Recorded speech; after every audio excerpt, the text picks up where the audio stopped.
সকল প্রশংসার মালিককে, সকল ক্ষমতার উৎসকে। কেউ যেটা পারে না পারে কে, কেউ যেটা দেখে না দেখে কে। সে আল্লাহর দরবারে শুকরিয়া আদায় করে আমরা সবাই পড়ছি কালিমাতুশ শুকর আলহামদুলিল্লাহ।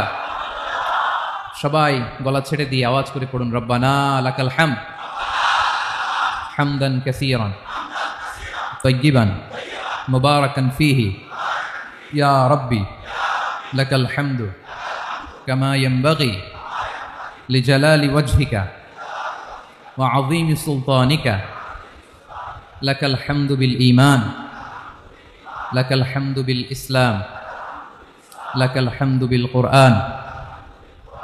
বলুন তো আমরা প্রশংসা করলাম কার? সব সময় আমরা প্রশংসা করব কার? কম কম না বেশি বেশি? করলে লাভ না লস? বেশি বেশি যেন আমরা আল্লাহর প্রশংসা করতে পারি। আল্লাহ তৌফিক দান করুক, পড়ি আমিন। আমি সূরাতুল বাকারার একটি আয়াত তেলাওয়াত করেছি এবং বোধ করি আয়াতটি সবার মুখস্থ। আয়াতটির নাম আয়াতুল কুরসি। কি নাম?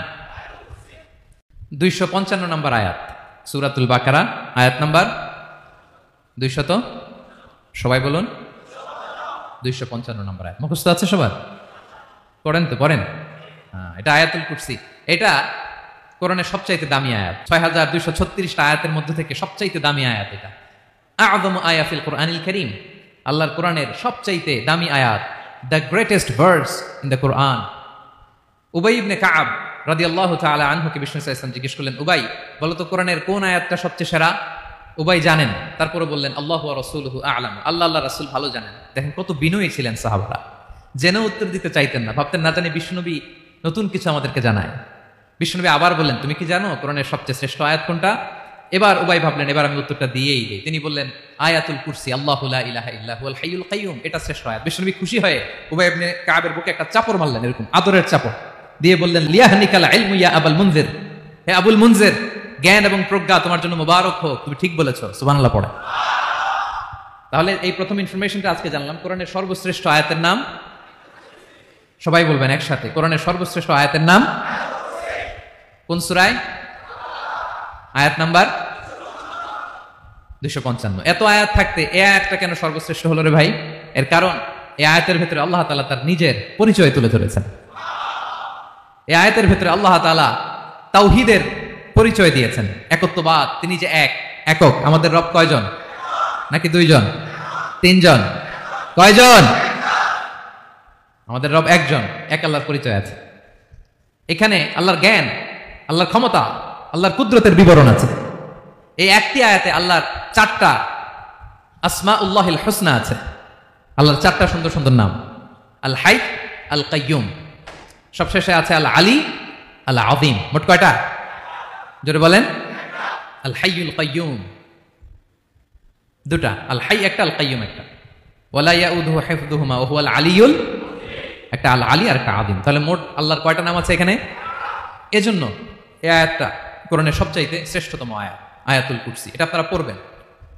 বিষ্ণু ঈসা ইসলাম বলেন, মান করাআ আয়াতুল কুরসি দুবুরা কুল্লি সালাতিন মাকতুবাতিন লাম ইয়ামনাহু মিন দুখুলিল জান্নাতি ইল্লাল মাউত। প্রত্যেক ফরজ সালাতের পরে যে ব্যক্তি আয়াতুল কুরসি পড়ে তার জান্নাতে যাওয়ার ক্ষেত্রে আর কোনো বাধা থাকে না, একটা জিনিস ছাড়া, সেটা হচ্ছে মরণ, মৃত্যু। লোকটা মরে না তাই জান্নাতে যায় না, মরলেই জান্নাতি। প্রত্যেক ফরজ সালাতের পরে যদি কেউ আয়াতুল কুরসি পড়ে তার জান্নাতে যাওয়া কেউ ঠেকাতে পারবে না, কোনো বাধা নাই। একটা বাধা আছে, সেটা কি? মরে না, না মরলে জান্নাতে যেতে পারবেন? মরলেই। তাহলে কত ফজিলতপূর্ণ আয়াত বলেন। বাতুপা হাতের আমার কলেজের টুকরা ভাইয়েরা, প্রত্যেক ফরজ নামাজের পরে এটা পড়বেন ইনশাআল্লাহ। বলেন সবাই, প্রত্যেক ফরজ সালাতের পরে এই আয়াতুল কুরসি পড়বেন। এবং বিষ্ণু ঈসা ইসলাম বলেছেন, যখন ঘুমোতে যাবা, ইদা আওয়াইতা ইলা ফিরাশিক, যখন ঘুমোতে যাবা আয়াতুল কুরসি পড়বা। যদি পড়ো, আল্লাহর পক্ষ থেকে আপনার সিকিউরিটির জন্য আল্লাহ একটা স্পেশাল ফেরেশতা নিয়োগ দেয়। সকাল পর্যন্ত আপনার সিকিউরিটি দেয়, শয়তান আপনার কাছে আসতে পারে না। ফজরের পরে পড়লে মাগরিব পর্যন্ত সিকিউরিটি, প্রোটেকশন ফ্রম আল্লাহ। মাগরিবের পরে পড়লে ফজর পর্যন্ত প্রোটেকশন ফ্রম আল্লাহ। তাহলে this Ayatul Kursi should be our ওয়াজিফা, ডেইলি ওয়াজিফা, at every morning and every evening for every Muslim. ঠিক কিনা বলেন?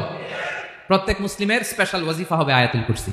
ফরজ নামাজের সালাম ফিরানোর পরে আস্তাগফিরুল্লাহ আস্তাগফিরুল্লাহ আস্তাগফিরুল্লাহ 3 বার, সুবহানাল্লাহ 33 বার, আলহামদুলিল্লাহ 33 বার, আল্লাহু আকবার 33 বার, লা ইলাহা ইল্লাল্লাহ ওয়াহদাহু লা শারীকা লাহু, এগুলো পড়ার পরে আমরা আয়াতুল কুরসি পড়ব।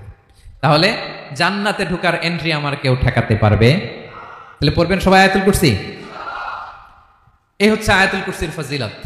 জাদু টোনা, বান, ব্ল্যাক ম্যাজিক, এগুলোর অনিষ্ট ক্ষতি আছে না নাই? অনেকের সমস্যা বলে হুজুর ব্ল্যাক ম্যাজিক করেছে, জাদু করেছে, বান মেরেছে, এগুলো থেকে আল্লাহ তাআলা আপনাকে প্রোটেকশন দিবে। শয়তান আপনাকে ওয়াসওয়াসা দিতে পারবে না, কাছে আসতে পারবে না। জিন এসে আপনার ডিস্টার্ব করতে পারবে না। জিন পরে ডিস্টার্ব করে না? হ্যাঁ, এই প্যারানর্মাল বিষয়গুলো, সুপার ন্যাচারাল যেগুলো, জিন পরি ডিস্টার্ব করে। আয়াতুল কুরসি পরে ফু দিবেন, কাছেও আসবে না। সুবহানাল্লাহ। প্রোটেকশন দিবে কে? তাহলে রামাটেক্স গ্রুপের আজকের প্রোগ্রামে আমরা সবাই একমত হলাম যে আমরা এখন থেকে ডেইলি ফরজ সালাতের পরে আয়াতুল কুরসি পড়বো, ঠিক কিনা? কিন্তু তার আগে তো নামাজটা পড়তে হবে নাকি? হ্যাঁ, 5 ওয়াক্ত সালাত জামাতের সাথে পড়বেন তো? হাত তুলেন, ওয়াদা করেন আল্লাহর সাথে, বলেন আল্লাহ, হাত তুলে ওয়াদা করলাম 5 ওয়াক্ত নামাজ জামাতের সাথে আদায় করার চেষ্টা করব, তুমি তৌফিক দাও। আওয়াজ করে পড়ুন আমিন। আর নামাজের পরে আয়াতুল কুরসি করবেন ইনশাআল্লাহ, বলেন।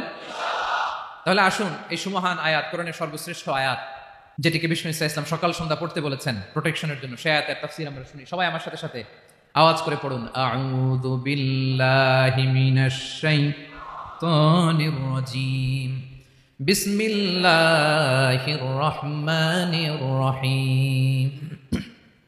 আল্লাহু লা ইলাহা ইল্লা হুয়াল হাইয়ুল কাইয়্যুম লা তা'খুযুহু সিনাতুন ওয়ালা নাওম লাহু মা ফিস সামাওয়াতি ওয়া মা ফিল আরদ মান যাল্লাযী ইয়াশফা'ু 'ইনদাহু ইল্লা বিইذনিহি ইয়া'লামু মা বাইনা আইদিহিম ওয়া মা খালফাহুম ولا يحيطون بشيء من علمه إلا بما شاء وسع كرسيه السماوات والأرض ولا يؤوده حفظهما وهو العلي العظيم পড়েন আল্লাহু আকবার। মুখস্থ আছে সবার? না থাকলে আজকে করে নেবেন, পারবেন তো ইনশাআল্লাহ। একটি মাত্র আয়াতের তাফসীর করব, সূরা বাকারার 255 নম্বর আয়াত। কিন্তু এই একটি আয়াতে আল্লাহ 10টি কথা বলেছেন। কয়টি? 10টি কথা বলেছেন। গুনে গুনে এই 10টা কথা বলে আজকে শেষ করব ইনশাআল্লাহ, বলেন। এক নাম্বার কথা হচ্ছে আল্লাহু লা ইলাহা ইল্লাহু। আল্লাহ নিজের পরিচয় দিচ্ছেন। আল্লাহ বলে আমাকে চিনে নাও, আমি হচ্ছি আল্লাহ তোমাদের রব। লা ইলাহা ইল্লাহু, তিনি ছাড়া কোনো ইলাহ নাই। আছে? আল্লাহ ছাড়া আমাদের কোনো ইলাহ আছে? বাঁচানেওয়ালা আছে? তরানেওয়ালা আছে? মুক্তি দেওয়ার কেউ আছে? আমাদের বাঁচাতে পারেন, রক্ষা করতে পারেন, মুক্তি নিশ্চিত করতে পারেন একজন সত্তা, তিনি কে? তার নাম কি? সবাই বলেন। আল্লাহ নামটা জপতে আপনার কষ্ট লাগে তো কেমন লাগে? ভালো লাগে? তাহলে প্রাণ ভরে আল্লাহকে ডাকেন, বলেন আল্লাহ। সবাই প্রাণ খুলে আল্লাহকে ডাক দেন, বলেন আল্লাহ। তাহলে যাকে আমরা সব সময় ডাকি, যাকে সব নবীরা ডেকেছে, সব আল্লাহর ওয়ালিরা ডেকেছে, আল্লাহর প্রিয় ভাজনরা ডেকে আল্লাহর প্রিয় হয়েছে, তার নাম কি? তার নাম রেখেছে কে? আল্লাহ নিজেই রাখছে। সুন্দর বলছে। আমার নাম রাখছে কে বলেন তো? কয় আল্লাহ। আমার নাম বলে আল্লাহ রাখছে। আমার নাম রাখছে কে? মা বাবা। আপনার নাম রাখছে কে? আপনার নাম রাখছে কে? মা বাবা। তো আল্লাহর মা বাবা আছে? লাম ইয়ালিদ। আল্লাহ বলে আমার কেউ জন্ম দেয়ও নাই, আমি কারো কাছ থেকে জন্ম নেইও নাই। সুবহানাল্লাহ পড়বেন না? লাম ইয়ালিদ। আল্লাহর বাবা নাই, দাদা নাই, আমাদের মতো আত্মীয় স্বজন নাই, সন্তান নাই, স্ত্রী নাই। এজন্য আল্লাহ বলেন আমি আমার নামটা নিজেই রেখে দিয়েছি। ইন্নানি আনাল্লাহু লা ইলাহা ইল্লা আনা ফা'বুদনি ওয়া আকিমিস সালাতা লিযিকরি। আল্লাহ নিজের পরিচয় দিয়ে বলেন ইন্নানি আনাল্লাহ, আমি হলাম আল্লাহ। তিনি কে? লা ইলাহা ইল্লা আনা, আমি ছাড়া কোনো ইলাহ নাই। তাই ফা'বুদনি, আমি আল্লাহর ইবাদত করো। ওয়া আকিমিস সালাতা লিযিকরি, আমার স্মরণে নামাজ কায়েম করো। আল্লাহ তার নাম কেউ রাখে নাই, তিনি রাখছেন।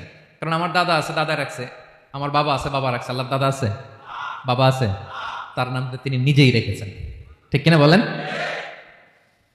তার নাম তিনি নিজেই রেখেছেন। তার কোনো শরীক নাই, তার স্ত্রী নাই, সন্তান নাই, তার পিতা নাই, তার দাদা নাই। আবার এই বিশ্বের বুকে, পৃথিবীর বুকে আল্লাহ নামেও দ্বিতীয় কোনো সত্তা নাই। আছে?